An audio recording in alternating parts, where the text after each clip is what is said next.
तो इस कहानी की शुरुआत में हम एक आदमी को देखते हैं जो शिकारी था। अपनी बेटी के साथ जानवरों को पकड़ने के लिए ट्रैप्स लगा रहा था, जो एक किस्म का जाल होता है किसी को भी उसमें फंसाने के लिए। साथ ही जो पुराने ट्रैप्स में जानवर फंसे थे उन्हें भी वो निकाल रहा था। इनके साथ यहाँ इनका डॉग भी था और वो आदमी रेडियो के जरिए अपनी वाइफ से बात करता है जिसका नाम एन था। वो उसे टाउन जाकर कुछ जरूरी सामान लाने को कहता है। अब ये 3 लोग थे इस फैमिली में जो शहर से दूर यहाँ जंगल में रहते थे। इनका गुजारा जानवरों की खाल को बेच कर होता था जिन्हें ये अपने ट्रैप्स में पकड़ा करते थे। उनका गोश्त पकाकर ये खा लेती थी और खाल को बेच दिया करते थे। अब इनके पास पैसे कमाने का ये इकलौता ही जरिया था क्योंकि शिकार के अलावा इन्हें और कुछ नहीं आता। तो इस वजह से एन का हस्बैंड अपनी बेटी को भी ये काम सिखा रहा था, मगर वो अभी इस काम में इतनी माहिर नहीं थी। वो बार बेटी ट्रैप्स को चेक कर ही रही थी कि देखते हैं कि उनके ट्रैप से जानवर गायब है। जो देखकर उसकी बेटी कहती है कि ये काम जरूर उसका हो सकता है। वो वापस आ गया है। वो यहाँ भेड़िए की बात कर रही थी जिससे हम समझ पाते हैं कि ये पहली बार नहीं हुआ, ऐसा पहले भी होता रहता है। उधर एन जानवरों की खाल लेकर एक स्टोर में उन्हें बेचने के लिए जाती है जहाँ वो काफी परेशान नजर आ रही थी क्योंकि खाल की कीमत गिरने की वजह से ना तो उसे सही पैसे मिलते हैं और ना ही खाने के लिए इतना सामान मिलता है। दुकान का मालिक उसकी परेशानी देखकर कहता है कि आम जानवरों की खाल के इतने ही पैसे होते हैं, अगर आपको ज्यादा पैसे चाहिए तो आपको भेड़िए की खाल लानी होगी। मगर फिर भी एन परेशान ही थी ये सोचकर कि मैं भेड़िए की खाल कहाँ से लाऊं। वो वहाँ पर लगी पोस्टर्स को भी बड़ी गौर से देख रही थी जो किराए के घर के थे और अच्छी जॉब की। उसकी शक्ल देखने से लग रहा था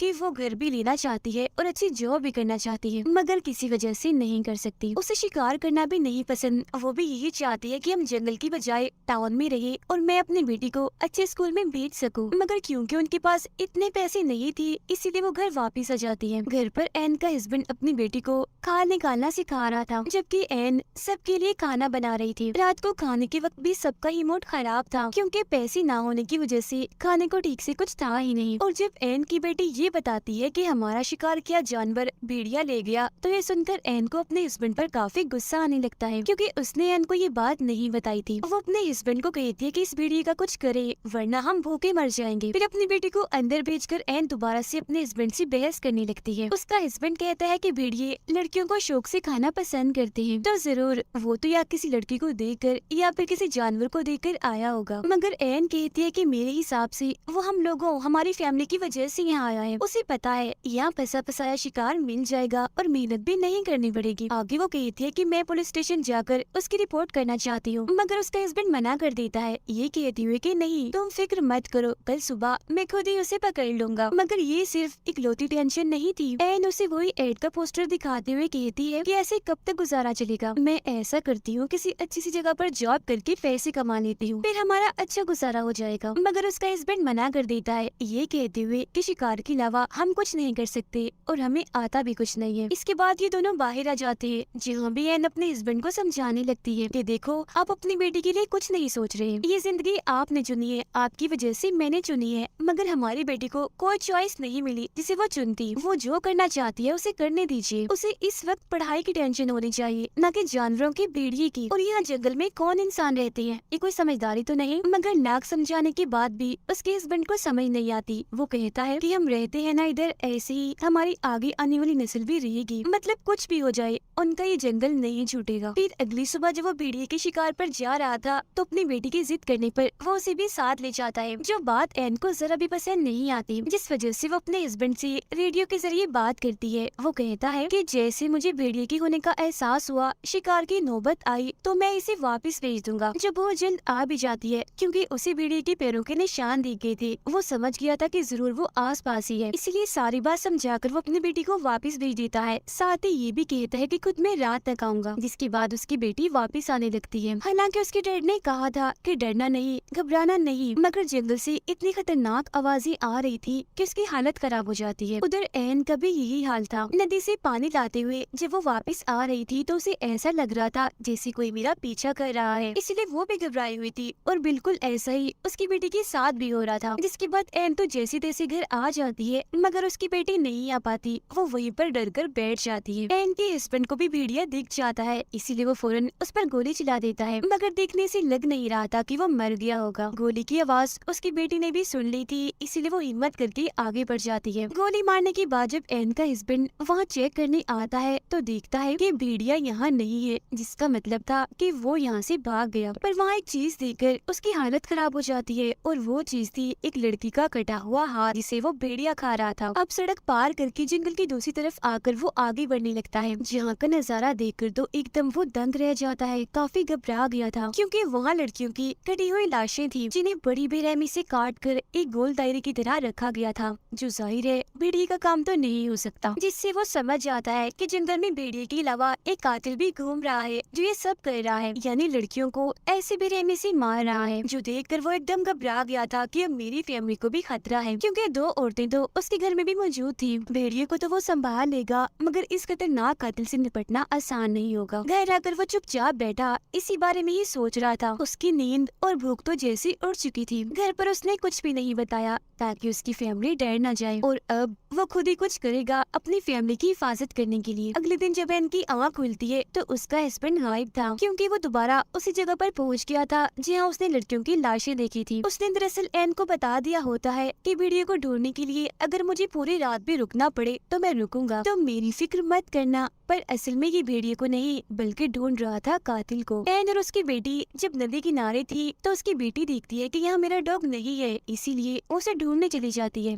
मगर तभी उसके सामने वही भेड़िया आ जाता है जो इनकी तरफ बढ़ने लगता है। उसे देखकर एन जोर से चिल्लाने लगती है, क्योंकि उसके दिमाग में सबसे पहले यही आइडिया आया था और उसका ये आइडिया कामयाब भी रहता है, क्योंकि भेड़िया वहाँ से भाग गया था। और अब ये दोनों माँ बेटी बगैर टाइम ज़ाया किए फौरन अपने घर आ जाती हैं। पर क्योंकि उनका डॉग तो बाहर ही रह गया था, इसलिए एन गन लेकर उसे ढूंढने चाहती है, जहाँ उसे डॉग मिल तो जाता है मगर मरा हुआ, क्योंकि भेड़िए ने उसका भी काम तमाम कर दिया था, जिसकी मौत से एन को काफी दुख होता है। वो वापिस आकर अपनी बेटी से झूठ बोल देती है कि अभी तो डॉग नहीं मिला, जब तुम्हारे डैड आ जाएंगे तो हम उसे ढूंढ लाएंगे। डॉग की मौत के बारे में उसने अपनी बेटी को इसलिए नहीं बताया होता ताकि वो डरे ना, उसे अपनी जिंदगी खतरे में ना लगे। तो अब यहाँ हमें बता दिया गया है कि इस मूवी का नाम हंटर हंटर क्यों है, क्योंकि दरअसल ये हंटर इन्हें शिकारी फैमिली दो हंटर्स के बीच फंस गई है, जिन दोनों से ही इन्हें अपनी जान का खतरा है। एक तो है भेड़िया और दूसरा है वो कातिल। खैर अब ऐसी ही सुबह हो जाती है, मगर एन का हस्बैंड ना खुद वापस आया और ना ही उसका कोई फोन आया। दोनों माँ बेटी फिर अपने ट्रैप्स को चेक करने जाती है, जहाँ आज भी इनका एक शिकार गायब था। वहाँ एन को एक अंगूठी मिल गई थी, जो देख एकदम वो कांप जाती है, क्योंकि जरूर ये उस लड़की की होगी जिसे भेड़िए ने खाया है। इसीलिए वो सीधा चली जाती है पुलिस स्टेशन भेड़िए के खिलाफ रिपोर्ट करने, ताकि उसे पकड़ा जाए। उधर पुलिस ऑफिसर्स के बॉस एक भालू की लाश को लेकर जब पुलिस स्टेशन वापस आ रहे थे तो उन्हें रास्ते में एक खाली गाड़ी दिखती है, जिसे पहले तो वो गौर से देखते हैं, मगर उस पर ज्यादा ध्यान न देते हुए वो पुलिस स्टेशन में आ जाते हैं, जहाँ एन पहले से ही मौजूद थी। एन उन्हें सारी बात बता देती है, जिस पर वो कहती है कि कुछ नहीं हो सकता, क्योंकि आपका एरिया हमारे अंडर नहीं आता। साथ ही हम भेड़िए को भी नहीं पकड़ सकते, क्योंकि उसकी कोई गलती है ही नहीं। वो कोई इंसान थोड़ी है, वो जानवर है, उसे कोई समझ नहीं है। वो तो वही कर रहा है जो उसकी आदत है, जो वो हमेशा से ही करता आया है। जंगल में आप रहते हैं, शिकार आप करते हैं, तो 100% गलती आपकी है, न कि भेड़िए की। तो अगर कार्रवाई होगी तो आप लोगों पर होगी, न कि भेड़िए पर। अब मदद तो नहीं मिली, इसलिए एन को थोड़ा बहुत खाना लेकर ही घर वापस आना पड़ता है। फिर वो अपने डॉग को दफनाकर एक हिरन के बच्चे को मारकर अपने साथ घर ले आती है।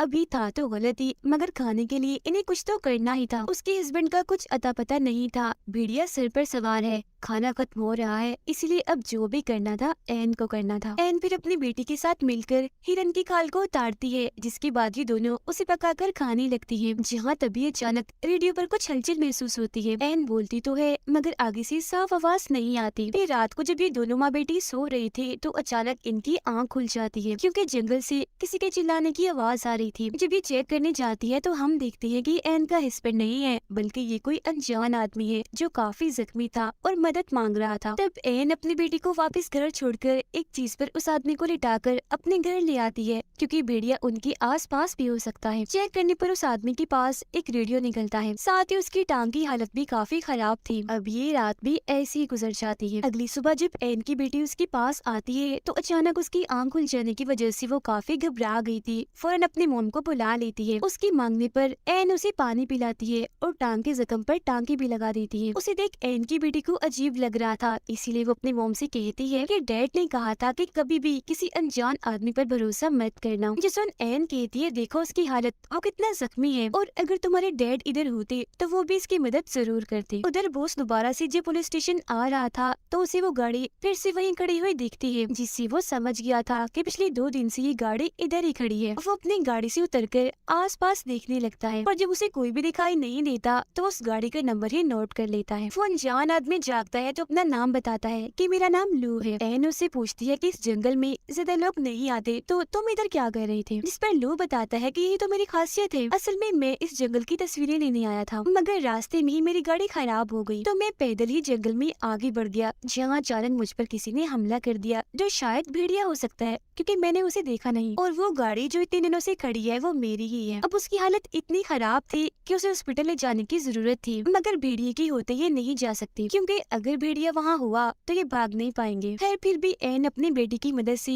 उसे गाड़ी तक ले जाने की कोशिश करती है, मगर रास्ते में लोग दर्द से चिल्लाने लगता है, इसीलिए उन्हें दोबारा से घर वापस आना पड़ता है। दोनों माँ बेटी ने अब जहर लगी गोश्त के टुकड़े वहाँ फेंक दिए थी, साथ ही ट्रैप लगाकर वहाँ आग भी जला दी थी ताकि लोग उस भेड़िए से बच सके। उधर बोस गहरी सोच में पड़ा हुआ था क्योंकि पिछले काफी वक्त से लगातार लोग गायब हो रहे हैं, खास तौर पर लड़कियां, जो सिलसिला अभी भी जारी है। अब हालांकि उसकी ड्यूटी खत्म होने में सिर्फ 1 ही घंटा रह गया था, मगर फिर भी वो उस गाड़ी को चेक करने जाता है, जो उसकी सबसे बड़ी गलती थी। वो निशानों का पीछे करती आगे बढ़ ही रहा था कि तभी उसका पैर एक ट्रैप में फंस जाता है। वो उसे छुड़ाने के लिए जैसे थोड़ा हिलता है तो हाथ भी फंस गया था, जिससे जाहिर है ये अब यहाँ फंस चुका है, कहीं भी नहीं जा सकता। और ये ट्रैप जरूर एन के हस्बैंड ने लगाए होंगे कातिल को पकड़ने के लिए, मगर ये बेचारा इसमें फंस गया। उधर गन लेकर एन पूरी तरह चौकन्ना खड़ी थी, मगर पूरी रात बीत जाने के बाद भी ना तो उसका हस्बैंड वापस आया और ना ही भेड़िया। पुलिस स्टेशन में जब एक ऑफिसर आती है तो वो उसकी वाइफ का वॉइस मैसेज सुनती है, जिसमें वो कह रही थी कि बॉस कल रात घर वापस नहीं आए। अब ये ऑफिसर रेडियो के जरिए उनसे बात करने की कोशिश करती है, मगर वो कोई जवाब नहीं देती, इसलिए अब वो भी उस जगह के लिए निकल जाती है। उधर एन को भी अपने हस्बैंड की फिक्र होने लगी थी, इसीलिए वो नक्शा लेकर अपने हस्बैंड को ढूंढने के लिए निकल जाती है। उसे एक ट्रैप में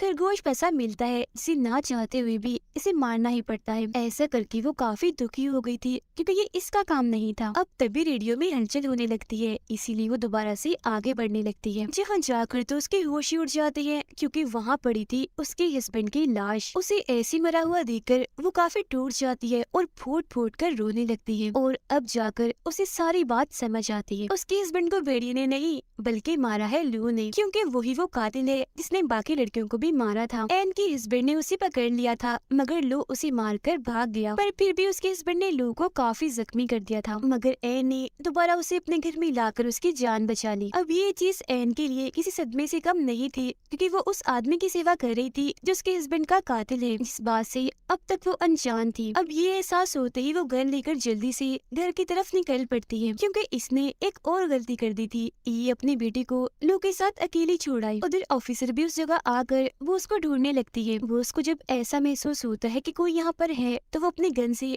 2-3 गोलियां चलाता है, जिससे बहुत जल्द ऑफिसर उसे ढूंढ लेती है और उसे ऐसी ट्रैप में फंसा हुआ देखकर फौरन यहाँ मदद बुला लेती है। एन बड़ी ध्यान से घर के अंदर जाती है, देखती है कि उसकी बेटी बिल्कुल ठीक है और बड़े आराम से सो रही है, मगर यहाँ वो कातिल नहीं था क्योंकि वो तो छुपा हुआ था दरवाजे के पीछे। फौरन ही वो एन पर हमला कर देता है, जिस जोर जबरदस्ती में एन की गन से गोली चल जाती है। जो आवाज सुनकर उसकी बेटी की आंख खुल गई थी, वो यहाँ आकर देखती है, मगर कोई फायदा नहीं होता क्योंकि तब तक एन को लू ने मारकर बेहोश कर दिया था। जंगल में पुलिस भी आ गई थी, मगर इससे पहले वो बॉस को ट्रैप से आजाद करते बॉस अपना दम तोड़ देता है। अब इन्हें यहाँ खून के निशान दिखते हैं, जो देखकर सारे पुलिस ऑफिसर्स जंगल में आगे बढ़ते हैं। एन को जब होश आती है तो लू उसे ट्रक की चाबी मांगता है, जिस पर वो कहती है कि एक शर्त पर, पहले बताओ कि मेरी बेटी कहाँ है। इस बात का तो वो कोई जवाब नहीं देता, मगर कहता है कि ऐसा कभी भी ना होता अगर तुम्हारा हस्बैंड अपने काम से काम रखता और बीच में ना आता। अपना राज छुपाने के लिए पहले तुम्हारे हस्बैंड को मारा और अब मैं तुम्हें भी मार दूंगा। जिसके बाद वो अपना सारा सामान जलाकर एन के पास आकर उससे बदतमीजी करने लगता है, मगर एन मौका देकर एक ट्रैप में उसका मुंह फंसा देती है और बाद में खुद को आजाद करके एक चीज से उस पर हमला करके उसे बेहोश कर देती है। अब अगले कमरे में जाकर एन वहाँ देखकर फूट फूट कर रोने लगती है, क्योंकि वहाँ उसकी बेटी की लाश पड़ी थी जो हमें दिखाई नहीं जाती, जिसका मतलब था कि उस पागल कातिल ने जो इंसान के रूप में जानवर बना हुआ था, उसने उसकी बेटी को भी नहीं छोड़ा। इसीलिए वो ठान लेती है कि मैं भी उसे नहीं छोड़ूंगी, अपने हस्बैंड और बेटी का बदला उसे लेकर रहूंगी। वो बिल्लू को रस्सी से लटका कर उसके हेडफोन लगा कर गाने सुनने लगती है, जो करने के बाद वो लू की भी खाल उतारने लगती है, बिल्कुल किसी जानवर की तरह, क्योंकि वो भी तो किसी जानवर से कम नहीं था। कुछ ही देर में वो उसके पूरे ही जिस्म की खाल उतार देती है और आखिर में चेहरे की भी, जिससे उसका बहुत सारा खून बहने लगता है। साथ ही वो काफी भयानक भी दिख रहा था। इतने ही देर में पुलिस भी बाहर आ चुकी थी, मगर तब तक एन ने अपना काम कर दिया था। वो उसके चेहरे की जिल्द को अपने साथ बाहर ले आती है, जो देख पुलिस वाले काफी हैरान थे। वो उसके चेहरे की जिल्द को पुलिस वालों के पास फेंक देती है, जो देख उनके होश उड़ जाते हैं। पुलिस अंदर जाकर चेक करती है, जहाँ लो अभी भी जिंदा था, मगर उसकी हालत बहुत ही खराब थी, इसीलिए कुछ देर ही वो बस जिंदा रहने वाला था। उसे देखने से किसी का भी दिल हिल जाता, इतना भयानक बदसूरत दिख रहा था वो। गाने सुनते सुनते एक जगह पर एन बैठ जाती है और अपनी फैमिली को याद करते ही गाने बंद कर देती है, और इसी के साथ ये फिल्म इधर ही खत्म हो जाती है।